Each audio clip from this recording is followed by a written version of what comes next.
Okay, political parties and pressure group. രാഷ്ട്രീയ പാർട്ടികളും അതുപോലെ പ്രഷർ ഗ്രൂപ്പുകളും. ലോകത്ത് ജനാധിപത്യ ഗവൺമെൻറ് ജനങ്ങളാൽ തിരഞ്ഞെടുക്കപ്പെടുന്ന രൂപത്തിലുള്ള ഗവൺമെൻറ്റുകളാണ് ഏറ്റവും കൂടുതലായിട്ട് ഇൻഫ്ലുവൻസ്ഡ് ആയിട്ടുള്ളത്. വളരെ പ്രാക്ടിക്കലായിട്ട് നമുക്ക് അധിക രാജ്യങ്ങളിലും കാണുന്നത് ഡെമോക്രാറ്റിക് ഗവൺമെൻറ്റുകളാണ്, അഥവാ അവർ തന്നെ ജനങ്ങളാൽ തിരഞ്ഞെടുക്കപ്പെടുന്ന രൂപത്തിലുള്ള ഗവൺമെൻറ്റാണ്. ഈ എലക്ഷൻ കാൻഡിഡേറ്റ്സുകളൊക്കെ ജനങ്ങൾ തന്നെ ചില പ്രത്യേക ഓർഗനൈസേഷൻ മുഖേനയാണ് തിരഞ്ഞെടുക്കുന്നത്. ആ ഓർഗനൈസേഷനെ നമുക്ക് പൊളിറ്റിക്കൽ പാർട്ടീസ് എന്നൊക്കെ നമുക്ക് വിളിക്കാം. ജനങ്ങൾ ഇത്തരം പൊളിറ്റിക്കൽ പാർട്ടീസിലൊക്കെ ബന്ധപ്പെടുന്നതിന് കൂടെ തന്നെ അവർ മറ്റു ചില ഗ്രൂപ്പുകളിലെയും പാർട്ടിസിപ്പേറ്റ് ചെയ്യുന്നു. അത് പ്രഷർ ഗ്രൂപ്പുകൾ, ഇൻട്രസ്റ്റ് ഗ്രൂപ്പ് എന്ന രൂപത്തിലേക്ക് നമുക്കതിനെ വേർതിരിക്കാം.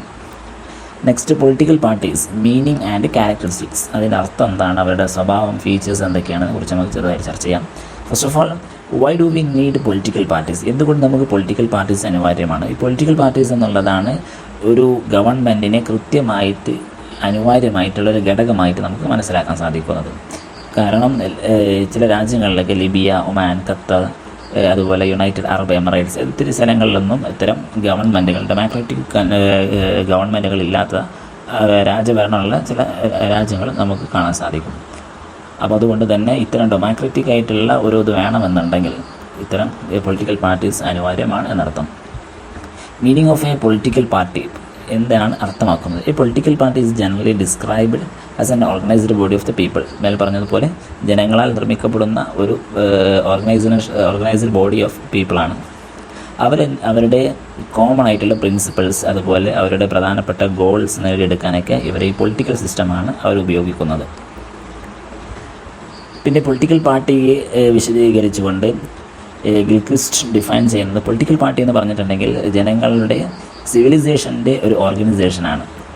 അവർക്ക് ഇഷ്ടപ്പെട്ട പൊളിറ്റിക്കൽ വ്യൂസുകൾ പരസ്പരം ഷെയർ ചെയ്യുക, അതിന് വേണ്ടിയിട്ട് യുണൈറ്റ് ആയിട്ട് പൊളിറ്റിക്കലായിട്ട് അവരൊരു യൂണിറ്റ് ഉണ്ടാക്കി ആ ഒരു ഗവൺമെൻറ്റിലൂടെ അതിനെന്ത് ചെയ്യുന്നു, ആപ്ലിക്കബിൾ ചെയ്യാൻ ശ്രമിക്കുന്നു എന്നുള്ള പറയുന്നത്. അതുപോലെ ഗെറ്റൽ പറയുന്നത് പൊളിറ്റിക്കൽ പാർട്ടി എന്നുള്ളത് സിറ്റിസൻസ് ഒരു ഗ്രൂപ്പാണ്. അത് ഓർഗനൈസ്ഡ് മോറും ലെസ്സൊക്കെ ആയിട്ട് എന്ത് ചെയ്യാം, ഓർഗനൈസ് ചെയ്യപ്പെടാം. ആർക്കാണ് കൂടുതലായിട്ട് കിട്ടുന്ന അവരെന്ത് ചെയ്യും, വോട്ടിങ്ങിലൂടെ അധികാരത്തിൽ വരും.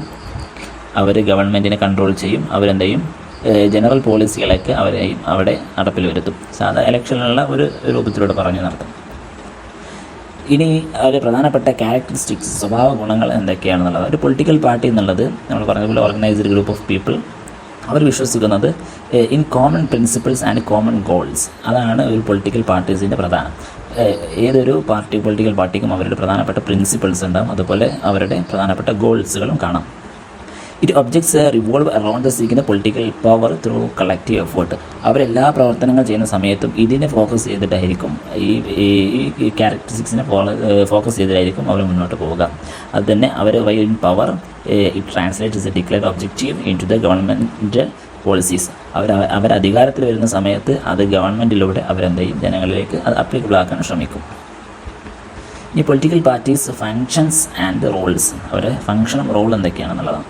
പ്രധാനമായിട്ടും ഇത് perform the which functions in every political system. എല്ലാ പൊളിറ്റിക്കൽ സിസ്റ്റത്തിലുള്ളതുപോലെ തന്നെ ചില കാര്യങ്ങൾ അവർക്കുണ്ടാവും. അഥവാ ഇത് places objectives and programs before the voters through their manifestos. ഇവിടെ വോട്ട് നടക്കുന്നതിന് മുമ്പായിട്ട് അവരുടെ ഒബ്ജക്റ്റീവും പ്രോഗ്രാമുകളൊക്കെ അവരെന്തെയും കണ്ടക്ട് ചെയ്യും. കാരണം ജനങ്ങളതിലേക്ക് ആകർഷിപ്പിക്കാൻ വേണ്ടിയിട്ട്. അവർ ഇലക്ഷനിൽ മെജോറിറ്റിയെ സംരക്ഷിക്കാൻ വേണ്ടി ശ്രമിക്കും. കാരണം അങ്ങനെയാണ് ഗവൺമെൻറ് പിടിച്ചെടുക്കുക എന്നുള്ളത്. ഓക്കെ, അതിലൂടെ ഗവൺമെൻറ്റിന് പിടിച്ചെടുക്കുന്നതിലൂടെ കൂടെ അവരെന്തെയും അവരുടെ എല്ലാ പോളിസികളും അതിലൂടെ അവർ നടപ്പിൽ വരുത്താനും ശ്രമിക്കും. അതുപോലെ ഓപ്പോസിഷൻ എന്നുള്ളത് മൈനോറിറ്റി ആകുമ്പോൾ, ലെജിസ്ലേറ്റീവിലും മറ്റൊക്കെ അവർ മൈനോറിറ്റി ആകുമ്പോൾ അവർ ഓപ്പോസിഷൻ സൈഡായിട്ടായിരിക്കും ഉണ്ടാവുക. അപ്പോൾ ആ സമയത്ത് ഗവൺമെൻറ്റിൻ്റെ മേലിൽ പ്രഷറൊക്കെ ചെയ്തിട്ട് അവരവരുടെ കാര്യങ്ങൾ നേടിയെടുക്കാൻ വേണ്ടി അങ്ങനെയും ശ്രമിക്കും. അതുപോലെ അവർ എഫക്റ്റീവായിട്ടുള്ള ഒരു ലിങ്ക്, ഈ പൊളിറ്റിക്കൽ പാർട്ടീസിൽ വരുന്ന ഓരോ സിറ്റിസൻസും, ഓരോ കാൻഡിഡേറ്റ്സുകളും എന്ത് ചെയ്യും, ഗവൺമെൻറ്റിൻ്റെയും സിറ്റിസൺഷിപ്പിൻ്റെയും ഇടയിൽ ഒരു പ്രധാനപ്പെട്ട എഫക്റ്റീവായിട്ടുള്ള ലിങ്ക് ഉണ്ടാക്കാൻ ശ്രമിക്കും. അത് ഒരു ആംഗിൾ അങ്ങനെയുണ്ട്, മറ്റൊരു നിലയ്ക്ക് അവരെ പ്രതിനിധിക്കുന്ന ആളുകളും മറ്റുമൊക്കെ ആയിട്ട് അവരെന്ത് ചെയ്യും, വേറെ ലിങ്കുകൾ കാണാൻ സാധിക്കും. അതുപോലെ എലക്ഷൻ എന്നുള്ളത്, പാർട്ടി സിസ്റ്റം ഇല്ലാത്ത എലക്ഷൻ എന്നുള്ളത് അസാധ്യമാണ്. കാരണം ഏതൊരു സമുദായത്തിനും പ്രതിനിധിക്കാൻ വേണ്ടി ഒരു പൊളിറ്റിക്കൽ പാർട്ടി അനിവാര്യമാണ് എന്നർത്ഥം. അതുപോലെ democracy in India has been strengthened by the competitive ആയിട്ടാണ് ഇന്ത്യയിൽ ജനാധിപത്യം നിലനിൽക്കുന്നത്. അഥവാ മൾട്ടി പാർട്ടി സിസ്റ്റത്തിലൂടെയാണ് ഇന്ത്യയിൽ ജനാധിപത്യം നിലനിൽക്കുന്നത് എന്ന് ഷോർട്ട്. ഇനി പൊളിറ്റിക്കൽ പാർട്ടീസ് ഇൻ ഇന്ത്യയിലുള്ള പ്രധാനപ്പെട്ട പൊളിറ്റിക്കൽ പാർട്ടീസുകൾ, അതുപോലെ അവരുടെ എവല്യൂഷൻ ആൻഡ് ഗ്രോത്ത് എങ്ങനെയൊക്കെയാണെന്ന് നമുക്ക് നോക്കാം. ആദ്യമായി 1855 ഇന്ത്യൻ നാഷണൽ കോൺഗ്രസ് സ്ഥാപിതമായി. അതാണ് ഇന്ത്യയിലുള്ള പാർട്ടി സിസ്റ്റത്തിൻ്റെ ബിഗിനിങ് എന്ന് നമുക്ക് പറയാൻ സാധിക്കുന്നത്. അത് തന്നെ ഒരു അംബ്രല്ല ഓർഗനൈസേഷൻ, റെപ്രസെൻറ്റേറ്റീവ് ഇൻട്രസ്റ്റുകളൊക്കെ ഉൾക്കൊള്ളുന്ന രൂപത്തിലാണ്. അഥവാ ഒരുപാട് എല്ലാ സെക്ഷൻ സൊസൈറ്റിയുടെയും റെപ്രസെൻറ്റേറ്റീവായി നിൽക്കുന്ന ഒരു പാർട്ടി എന്ന രൂപത്തിലായിരുന്നു ഇന്ത്യൻ നാഷണൽ കോൺഗ്രസ് ഉണ്ടായിരുന്നു. അതുകൊണ്ട് അംബ്രല്ല ഓർഗനൈസേഷൻ എന്നൊക്കെ നമുക്ക് വേണമെങ്കിൽ പറയാം. The formative phase of the Indian National Congress dominated by കുറച്ച് പ്രധാനപ്പെട്ട ആളുകൾ ആരൊക്കെയായിരുന്നു, അവരെ ഇതിന് മോഡറേറ്റ് ചെയ്ത ആളുകൾ ആരൊക്കെയായിരുന്നു എന്ന് നോക്കാം. ദാദാഭായ് നവറോജി സിംഗ്, സുരേന്ദ്രനാഥ് ബാനർജി, ഗോപാലകൃഷ്ണ ഗോഖലെ, അങ്ങനെ ഒത്തിരി ആളുകൾ കാണും. അതുപോലെ തന്നെ എക്സ്ട്രീമിസ്റ്റുകളായിട്ടുള്ള ലാൽ ബാൽ പാൽ എന്ന് പറയുന്ന ആൾ, അതുപോലെ ലാൽ ലജ്പത് റായ്, ബാൽ ഗംഗാധർ തിലക്, ബിപിൻ ചന്ദ്ര പാൽ, ഇത്തിരി ആളുകളൊക്കെ ഇതിൽ നേതൃത്വം നൽകിയ ആളുകളൊക്കെ ആയിട്ട് നമുക്ക് ഇതിൻ്റെ കീഴിലുമായിട്ട് വായിച്ചെടുക്കാം. അതുപോലെ ഫസ്റ്റ് വേൾഡ് വാറിന് ശേഷം ഇന്ത്യൻ നാഷണൽ കോൺഗ്രസ് കൂടുതലായിട്ടും മഹാത്മാഗാന്ധിജിയുടെ ലീഡർഷിപ്പിലൂടെ അവർ ഇന്ത്യയുടെ സ്വാതന്ത്ര്യത്തിന് വേണ്ടിയിട്ട് ശ്രമം നടത്തിയിരുന്നു. അതുപോലെ അവർ മറ്റുള്ള പൊളിറ്റിക്കൽ പാർട്ടീസുകളൊക്കെ ഈ സമയത്ത് ഉണ്ടായിരുന്നതും ഇവർക്ക് നമുക്ക് കാണാൻ സാധിക്കും. ഇതുപോലെ മുസ്ലിം ലീഗ്, അതുപോലെ communist party of India, CPI, okay, അതുപോലെ ഹിന്ദു മഹാസഭ, ഒത്തിരി പൊളിറ്റിക്കൽ പാർട്ടീസും ഈ സമയത്ത് വന്നിരുന്നു.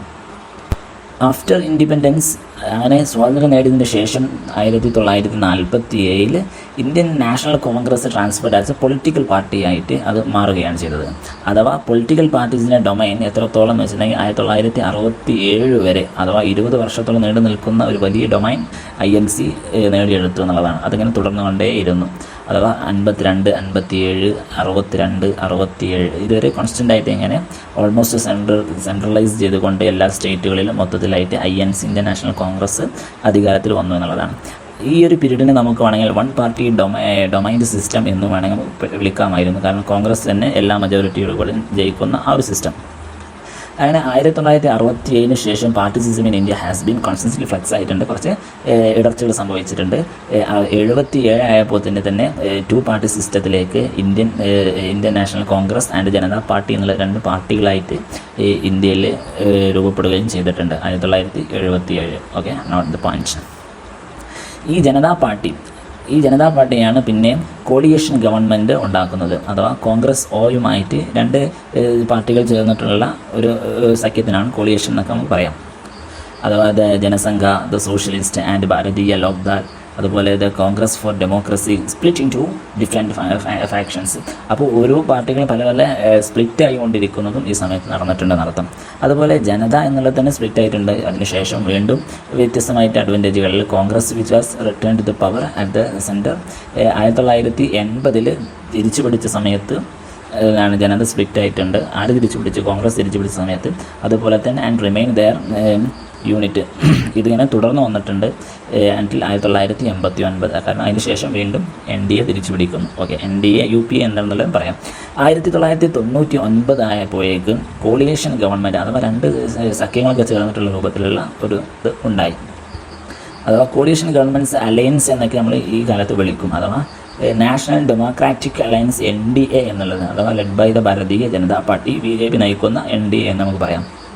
അതുപോലെ മറ്റൊരു അലയൻസ് കോളിയേഷൻ ഗവൺമെൻറ്റായിട്ട് പാർട്ടിയായിട്ട് നമുക്ക് പറയാൻ സാധിക്കുന്നതാണ് United Progressive Alliance UPA led by Congress party. അത് കോൺഗ്രസ് നയിക്കുന്ന മറ്റൊരു alliance. Next, party system in India, nature, types, policies. Okay, അവരുടെ പ്രകൃതം, അതുപോലെ ഇനങ്ങൾ, അവരുടെ പോളിസികൾ എന്തൊക്കെയാണെന്നുള്ളതാണ്. പ്രധാനമായിട്ടും ഇന്ത്യയിലുള്ള പാർട്ടി സിസ്റ്റം എന്നുള്ളത് ഒരു ഫിക്സഡ് അല്ല, സിംഗിൾ പാർട്ടി സിസ്റ്റം എന്നല്ല, അഥവാ 1 പാർട്ടി സിസ്റ്റം ഡൊമൈൻ ചെയ്യുക എന്നുള്ള ഒന്നല്ല. അതുപോലെ 2 പാർട്ടി സിസ്റ്റം അല്ലെങ്കിൽ മൾട്ടി സിസ്റ്റം എന്നുള്ള രൂപത്തിലേക്കായിട്ട് നമുക്ക് കാണാൻ സാധിക്കും. അതുപോലെ ഇന്ത്യൻ പാർട്ടി സിസ്റ്റം എന്നുള്ളത് ബൈ പാർട്ടി സിസ്റ്റം അല്ല, 2 പാർട്ടി മാത്രമൊന്നുമല്ല. That exist in the short period between 1977 80 ഇടയിൽ തന്നെ ഒരുപാട് പാർട്ടികളൊക്കെ സ്പ്ലിറ്റായി വന്നിട്ടുണ്ട് എന്ന് നമ്മൾ മേൽ സൂചിപ്പിച്ചു. അതുകൊണ്ട് ബൈ പാർട്ടി സിസ്റ്റം അല്ല എന്നർത്ഥം. അതുപോലെ various political parties join hand to the form coalition ഗവൺമെൻറ്റിന് വേണ്ടിയിട്ട് സഖ്യ ഗവൺമെൻറ്റുകൾ ഉണ്ടാക്കാൻ വേണ്ടി സിംഗിൾ പാർട്ടീസുകളൊക്കെ എന്തായിട്ടുണ്ട്, അവർ ചില മജോറിറ്റിക്ക് വേണ്ടി മറ്റൊക്കെ ആയിട്ട് പരസ്പരം കോളിയേഷൻ ഗവൺമെൻറ് സൃഷ്ടിച്ചതായിട്ടും നമുക്ക് കാണാൻ സാധിക്കും. ഇനി dominant features of Indian party സിസ്റ്റത്തിൻ്റെ പ്രധാനപ്പെട്ട ഫീച്ചേഴ്സ് എന്തൊക്കെയാണെന്നുള്ളത്. അത് ഇന്ത്യക്ക് മൾട്ടി പാർട്ടി സിസ്റ്റമാണുള്ളത്. വളരെ ലാർജ് നമ്പർ പൊളിറ്റിക്കൽ പാർട്ടീസ് ഇന്ത്യയിലുണ്ട്. ഓക്കെ, അതുപോലെ the contemporary party system in India has witnessed the emergence of binodal party system. Binodal party system എന്നുള്ള ഒരു സിസ്റ്റം ഇന്ത്യയിൽ എന്ത് ചെയ്യുന്നുണ്ട്, വളരെ വ്യാപകമായിട്ട് കാണുന്നുണ്ട്. Existing at the both national and state region levels. അഥവാ നമ്മൾ കേരളത്തിൽ സ്റ്റേറ്റ് ലെവലിലും ലോക്സഭ അതുപോലെ നിയമസഭ എന്ന രണ്ട് ഇതുണ്ടല്ലോ, ആ രണ്ട് സ്ഥലങ്ങളിലും പ്രധാനമായിട്ട് രണ്ട് പാർട്ടികൾ മാത്രം കൊമ്പ് കോർക്കുന്ന ആ ഒരു സിസ്റ്റത്തെയാണ് നമ്മളെന്ത് പറയുന്നത്, ബൈനോഡൽ പാർട്ടി സിസ്റ്റം എന്ന് പറയുന്നത്. അഥവാ കേന്ദ്ര ലോക്സഭ തെരഞ്ഞെടുപ്പ് നോക്കുമ്പോൾ കോൺഗ്രസ് BJP, മറ്റുള്ള അധിക സംസ്ഥാനങ്ങൾ എടുത്ത് നോക്കിയിട്ടുണ്ടെങ്കിലും അവിടെയും കോൺഗ്രസ് BJP എന്നുള്ളവരാണ് എതിർകക്ഷികളായി നിൽക്കുന്നത്. ഈ ഒരു സിസ്റ്റം വരുന്നതിനാണ് ബൈനോഡൽ പാർട്ടി സിസ്റ്റം എന്ന് പറയുന്നത്. അത് ഈ കണ്ടംപററി ഇന്ത്യയിൽ വന്നിട്ടുള്ള പ്രധാനപ്പെട്ട ഒരു ഫീച്ചറായിട്ട് നമുക്ക് കാണാൻ സാധിക്കുന്ന ഒന്നാണ്. അതുപോലെ political parties are not hegemonic. അത് ഒരു കൃത്യമായിട്ട് അവരെ ഒന്നിൻ്റെ മേൽ മാത്രം താറടിച്ച് നിൽക്കുന്ന ഒന്നല്ല, ബട്ട് കോമ്പറ്റീറ്റീവായിട്ട് മത്സരബുദ്ധത്തോടുകൂടെ നിൽക്കുന്ന ഒന്നാണ്. അതുകൊണ്ട് തന്നെ നമുക്ക് വ്യത്യസ്തമായിട്ടുള്ള പാർട്ടികളും അവരുടെ അലയൻസുകളും നാഷണൽ പൊളിറ്റിക്കൽ പാർട്ടീസും ഒന്ന് മറ്റൊന്നിലേക്ക് നീങ്ങുന്നതും ജനറൽ ഇലക്ഷനും മറ്റൊക്കെ ആയിട്ട് നമുക്ക് കാണാൻ സാധിക്കും. അതുപോലെയുള്ള മറ്റൊരു പ്രധാനപ്പെട്ടതാണ് റീജിയണൽ പൊളിറ്റിക്കൽ പാർട്ടീസ് എന്നുള്ളത്. Come to play the which role in formation of government at the centre. അതേപോലെ ഇപ്പോൾ റീജിയണലായിട്ട് ചില ചുരുങ്ങിയ പാർട്ടികളുണ്ടാവും, CPI, ഒത്തിരി പാർട്ടികൾ. അപ്പോൾ അവരൊക്കെ ഏതെങ്കിലും ഒരു മെജോറിറ്റി പാർട്ടിയോട് കൂടെ ചേർന്ന് കൊണ്ട് മെജോറിറ്റി എടുക്കുക എന്നുള്ള ഒരു സിസ്റ്റം നമ്മളെ ഇന്ത്യയിൽ കാണപ്പെടുന്നതാണ്. അതുപോലെ ഈ election now fought not among the parties but coalition of parties. സ്വന്തം പാർട്ടികൾക്കിടയിൽ മാത്രമല്ല ഇലക്ഷൻ നടക്കുന്നത്, കോളിയേഷൻ പാർട്ടികൾക്കിടയിലാണ്, അഥവാ സഖ്യങ്ങൾക്കിടയിലാണ്. UPA NDA എന്നുള്ള രൂപത്തിലേക്ക് നമുക്ക് വേണമെങ്കിൽ പറയാം. അതുപോലെ coalition party politics has been a new feature of our party system. നമ്മളുടെ പാർട്ടി സിസ്റ്റം എടുത്ത് നോക്കിയിട്ടുണ്ടെങ്കിൽ അവിടെ ഒരു കോളിയേഷണൽ പാർട്ടി പൊളിറ്റിക്കൽ സിസ്റ്റം നമുക്ക് നന്നായിട്ട് കാണാം. അതായത് UPA NDA എന്നുള്ള ആ ഒരു രണ്ട് സ്ട്രക്ചറിലായിട്ട് we have to reach a situation where there is no single party government. ഒരു സിംഗിൾ പാർട്ടി ഗവൺമെൻറ് നേരെ ഇപ്പോൾ ആയിട്ട് നമുക്ക് കാണാൻ സാധിക്കില്ല. കോൺഗ്രസ് മാത്രം ഭരിക്കുക, BJP മാത്രം ഭരിക്കുക എന്നുള്ള ഒരു സിസ്റ്റം നമുക്ക് കാണാൻ സാധിക്കില്ല. Except in some of the states, ചില സ്റ്റേറ്റുകൾ നമുക്ക് കാണാൻ സാധിച്ചാലും പക്ഷേ ടോട്ടലി സെൻട്രലൈസ് ചെയ്തിട്ടുള്ള ഭരണം ഗവൺമെൻറ് അങ്ങനെ നമുക്ക് കാണാൻ സാധിക്കില്ല. അപ്പോൾ കോളിയേഷൻ ഗവൺമെൻറ് എന്നുള്ളത് വളരെ പ്രധാനമായിട്ട് ഇന്ത്യയിൽ നിലനിൽക്കുന്ന ഒരു പ്രധാനപ്പെട്ട ഡൊമിനൻ്റ് ഫീച്ചേഴ്സ് ആയിട്ട് നമുക്ക് കാണാം. We have to see the political system Telugu Desam party supported the BJP അഥവാ NDA 1999 അങ്ങനെ സംഭവിച്ചിട്ടുണ്ട്. NDA BJPയെ സപ്പോർട്ട് ചെയ്തിട്ട് തെലുങ്ക് ദേശ പാർട്ടി സപ്പോർട്ട് ചെയ്തിട്ടുണ്ട്. അതുപോലെ CPIM അതുപോലെ ബേക്കൃത കോൺഗ്രസിനെ എന്ത് ചെയ്തിട്ടുണ്ട്, സപ്പോർട്ട് ചെയ്തിട്ടുണ്ട്. UPA 2004. Formally joining the government കൃത്യമായിട്ട് എന്ത് ചെയ്യുന്നില്ല, ജോയിൻ ചെയ്യുന്നില്ല എന്നുണ്ടെങ്കിൽ കോളിയേഷൻ ഗവൺമെൻറ് ഉണ്ടാക്കുക എന്നുള്ള ഒരു അലയൻസിലായിട്ട് അവർ ചേരുന്നുണ്ട്. അതുപോലെ parties are keen to focusing on the single emotional issues. ചില ഇഷ്യൂസുകളെയും അതുപോലെ ചില പ്രത്യേക കാര്യങ്ങളെയും ഫോക്കസ് ചെയ്തുകൊണ്ട് ചില പാർട്ടികൾ വരാറുണ്ട്. അതിനുദാഹരണമായിട്ട് നമുക്ക് ഏറ്റവും ലേറ്റസ്റ്റ് ആയിട്ട് എടുത്ത് പറയാൻ പറ്റുന്ന ഒന്നാണ് ആം ആദ്മി പാർട്ടി എന്നുള്ളത് 2009 വന്നത്. അപ്പോൾ ചില സമുദായത്തിൻ്റെ പ്രഷറായിട്ടുള്ള വിഷയങ്ങളും ഇമോഷണൽ ആയിട്ടുള്ള വിഷയങ്ങൾ എടുത്തുകൊണ്ട് അങ്ങനെയും പാർട്ടികൾ ഇന്ത്യയിൽ എന്ത് ചെയ്യുന്നുണ്ട്, രൂപപ്പെടുന്നുണ്ട്. റീജിയണൽ ആവശ്യങ്ങൾക്ക് വേണ്ടി ഇപ്പോൾ തമിഴ്നാടൊക്കെ ഉള്ളത് DMK പോലെ പാർട്ടികളുള്ളതുപോലെ നമുക്ക് അങ്ങനെയൊക്കെ ഒത്തിരി പാർട്ടികളെയും ഇതിനെന്ത് ചെയ്യാം, ഇന്ത്യൻ സിറ്റുവേഷനിൽ നമുക്ക് വായിച്ചെടുക്കാം. ഓക്കെ.